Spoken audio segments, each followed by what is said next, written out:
So good morning, everyone. Welcome to a Brilliant Businesses podcast. My name is Nick Bryant, and this morning I'm with James Kirby from J.KIRBY Electrical. Morning, James. Good morning, Nick. How you doing? I'm all right. How are you? Very good. Good. On your website, I've been doing a bit of research. It says you're local, reliable and trusted electricians. It also says that we do things differently, which is interesting. I want to hear about that. You started in 2011, I think it's the business set up. Yeah. So let's go back to then and see how it all came about leading up to that, and perhaps how you become a business owner and an electrician as well.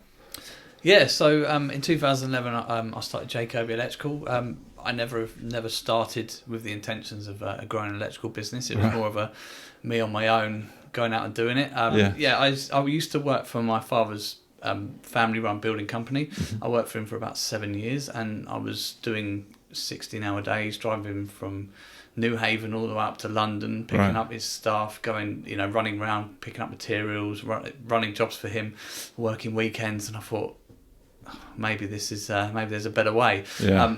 So I had a phone call from another electrical company that wanted some subbies. So I spoke to him, and he offered me a decent day rate, and I thought, this might be the way forward. So started J.KIRBY Electrical in 2011, and I started continuing to go up to London in the van every day, or on the train, going to do office fit outs, and that's how it started. Okay.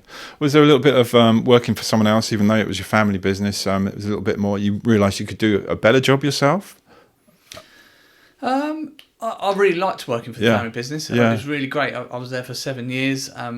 Every day I got up with a smile and went home with a smile, though it was very long days. I guess it was more that, I was getting on a bit. I wasn't getting on a bit at all. But when you kind of get to a certain age, moving on. And 16-hour days, and if I want to start a family and stuff like that, I thought so. So the idea was to maybe start creating a local customer base, and that's how it all started. Okay. And so when you set up a business like yours at the beginning, where do your customers come from? Do you tap into your old audiences, or how does that work? Yeah, so at first, like I say, I was going back up to London because all my contacts were in London, and I was doing office fit outs. I probably did that for a good 4 to 5 years, on and off. A friend of mine had another electrical company over in Worthing, and he swore by a company called Trade. And he said, you need to invest in that, do that. And I thought, okay. So I put the money in, and sure enough, I would start getting jobs in.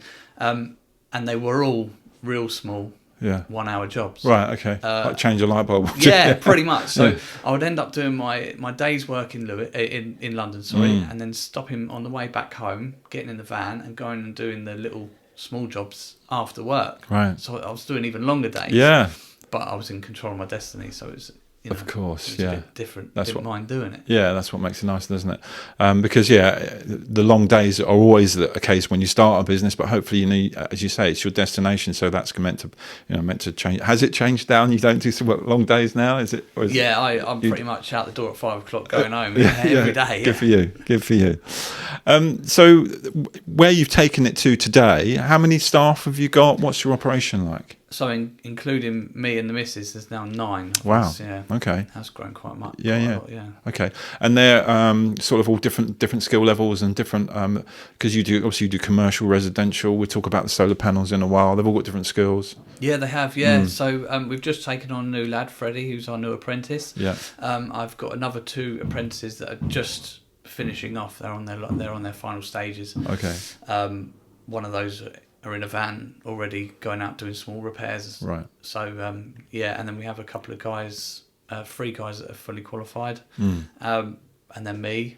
We have Keely in the office, who takes phone calls and emails. And we have the other director, which is my missus, Samantha. Yeah, okay. Good team. And so let's run through the different sort of services that you offer with the business, because, electrics is a big wide arena. Commercial, residential, solar, EV. Let's go through those and what you do with those. Yeah, so we pretty much cover everything in the domestic household, which is kind of what most of my guys have cut their teeth on with, doing the basic rewires and small repairs. I moved on to the commercial stuff, obviously, in my earlier days when I was doing the office fit outs and stuff like that, and free phase. And for some reason, a lot of domestic sparkies, they see free phase and they kind of run off scared. I don't understand why. so for some, they just really don't like it, Yeah. and Yeah. it confuses them. It's Okay. not rocket science, but Okay. so over the years, I've trained a couple of the guys, or you learn three phase in college anyway, but you kind of, once you've been doing it for a while, you pick it up and it's easy, second nature, and you just do it. Okay. I had a couple of guys, taught them over the years and worked together on bigger projects, and they feel comfortable. I can just send them out and they Right. just do it. Okay. 3-phase, did you say? Yeah, three phase. What is? I don't know what that is. What is that? So in a household, you have single phase, Okay. and in bigger buildings like commercial and industrial buildings, you have three phases. Basically, three phases. So Okay. it allows for more power. Right. Also, bigger machinery actually requires three phase. Okay. Do you do any job? Some people, like you say earlier, you get called out to doing small jobs. If someone rings you up and says they've got, just like a plug socket that needs doing, do you bother with that stuff? Yeah, absolutely. Yeah, all the time. Yeah. I'm going to say probably maybe 20-30% of our diary's filled up with small little jobs. Is it? Because a lot of other electrical companies locally just don't want to know. They Okay. just put the phone down. Sorry, it's not for us. Yeah, right. We have a minimum charge for that, and it's not. It's just one of those little diary infillers. It's good. Yeah. Especially for like I say, like one of my guys that's out in a van. He's nearly qualified now. He's totally able. He's been doing it for years. Yeah. Just sending him out in a van to go out and change a light fitting is not the perfect stuff for him. So Is that the we do things differently touch? Because other electricians don't really do that. When it comes to we do things differently, I think Yeah. it's more our customer service and how we try and look after people. Okay. Locally or around this area, there don't seem to be many companies that seem to worry about that too much. Okay. Like I say, you could have a big customer of yours that's like, I've got a broken light switch. Can you come and fix it? And they're like, sorry, it's too small for me. Yeah. You can't really be like that. Thinking a bigger picture, and one day they might phone you up for that rewire, and someone's got to do it, haven't they? At the end of the day, so Yeah. you get a lot of those.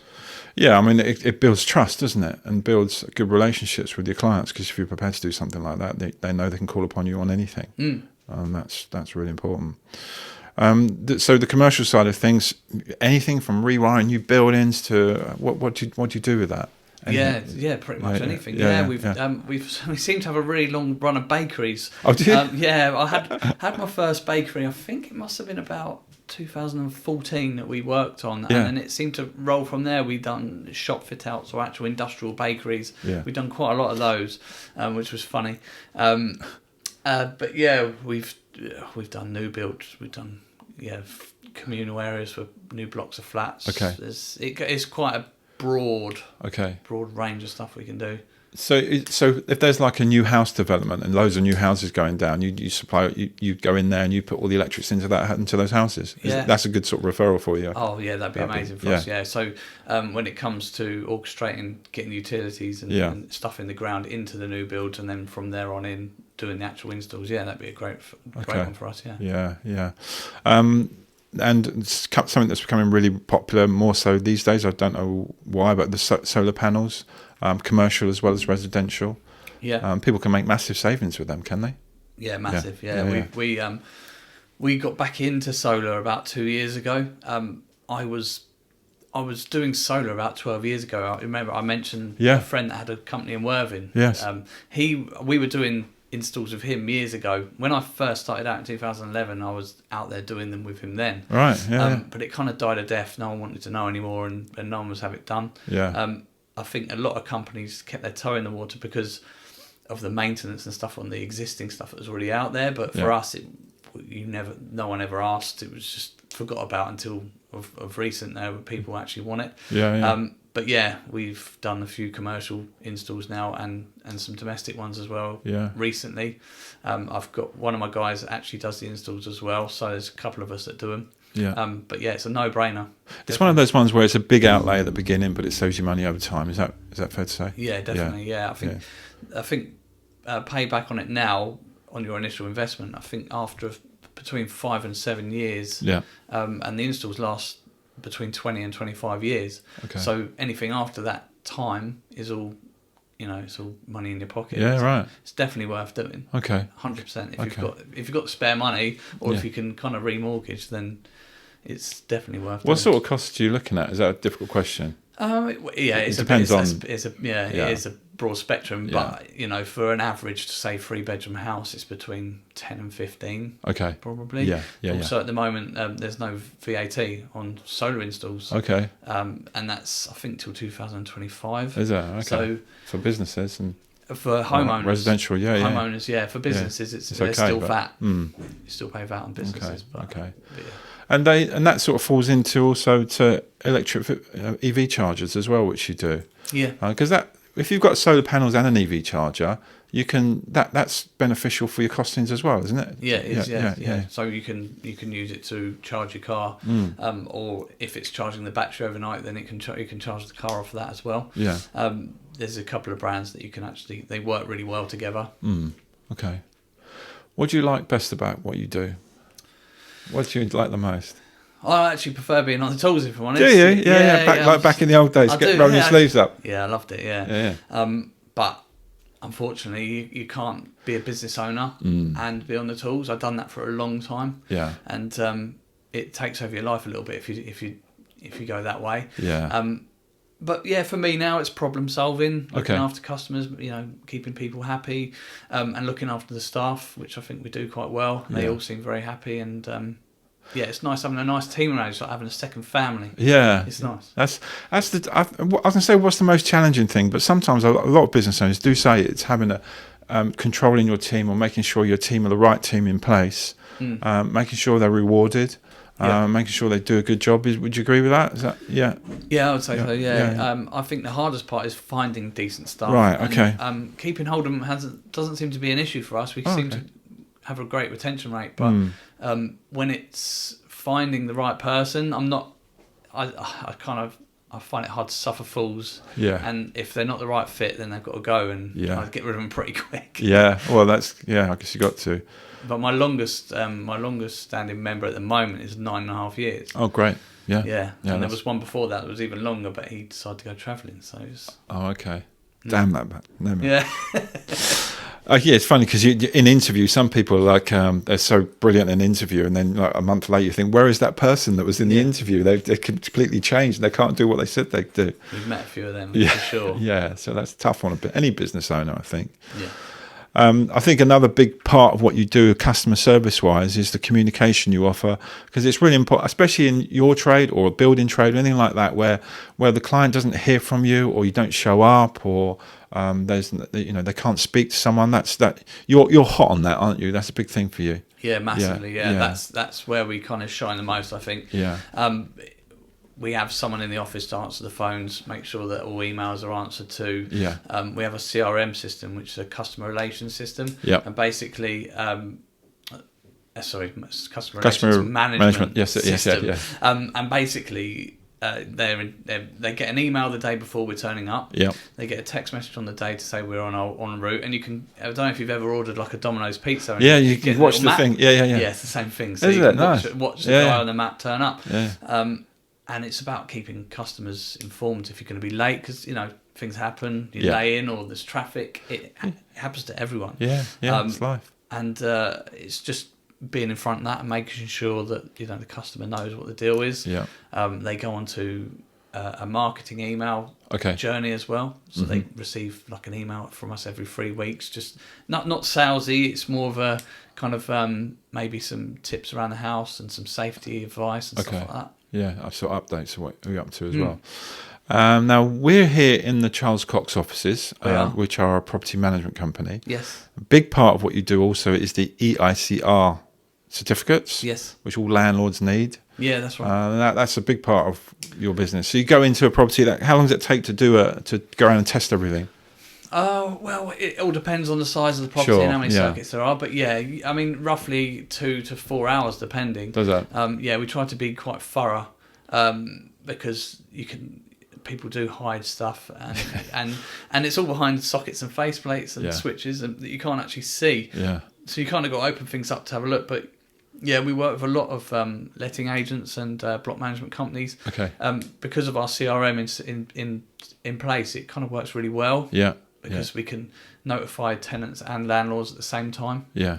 So, and also our CRM stores images of each job that we work on. Okay. So, you know, say I come to your house and I do Yeah. a fuse board change, say 5 years ago, we take pictures of everything we've done. It's stored on there. You can still see it 5 years, you know, however many years The later. evidence is there. Evidence is there. Yeah. So if you ring me up and say, that socket you fit isn't working, then we look for our pictures and we can see exactly which one we did and didn't fit. Yeah, I guess it can work both ways. And we've had it, and you're like, well, actually, we didn't even go in that room. We've had that before. Yeah. How many vans have you got? I think we got 7. Have you? Yeah, because I saw one this morning. I thought it was you. It was one of your guys working for you, and they're all they've all got your branding on them. Your branding's really cool. Were they done by Norman May? Were they done by Sussex Signs? Yeah, Norman May, who okay. he done our last one. So we've just had one done with wrapping on the back with kind of solar images and stuff like that. So I think it says switch to solar on the back. Yeah, they look really good. Yeah, that's on Ash's van.